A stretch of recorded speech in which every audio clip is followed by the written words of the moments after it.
అదేవిధంగా same similar offence similar MO తోటి మనకు రాచకొండ లిమిట్స్లో కూడా నాగోల్ పిఎస్ పరిధిలో, అదేవిధంగా సంగారెడ్డి డిస్టిక్ పరిధిలో, మెదక్ డిస్టిక్ పరిధిలో ఇట్లా మనకు అఫెన్సులు నమోదు కావడం, ఎస్పెషల్లీ సైబరాబాద్ కమిషనరేట్లో క్రైమ్స్ విభాగం నుంచి ఈ టాస్క్ని సీరియస్గా తీసుకోవడం, సిపి గారి ఇన్స్ట్రక్షన్స్ని ఫాలో అవుతూ మనం ఒక ప్రాపర్ యాక్షన్ ప్లాన్ తోటి వీళ్ళ మీద కంటిన్యూస్ నిఘా పెట్టడం జరిగింది.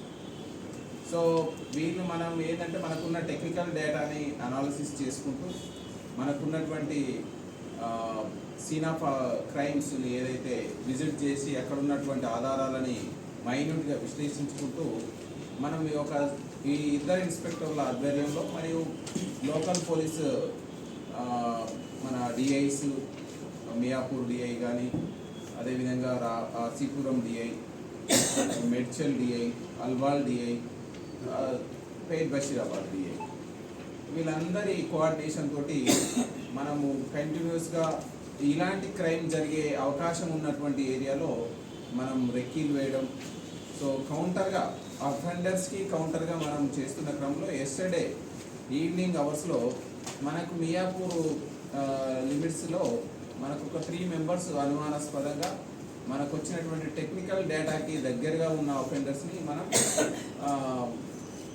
ఆపడం జరిగింది. ఆపి వాళ్ళని చెక్ చేస్తే వాళ్ళ బ్యాగ్లలో అనుమానంగా అఫెన్స్లకు యూజ్ చేసే ఆయుధాలు ఉండడం, పెద్ద కత్తులు కలిగి ఉండడం, ఈ కట్టర్లు కలిగి ఉండడంతో మనం కొంచెం డీటెయిల్గా ఎగ్జామిన్ చేయడంతో వాళ్ళు ఇచ్చిన వివరాల ఆధారంగా మళ్ళీ గుంటూరు పోచంపల్లి ఏరియాలో ఒక 3 మెంబర్స్ని మనం అప్రహెండ్ చేయడం జరిగింది.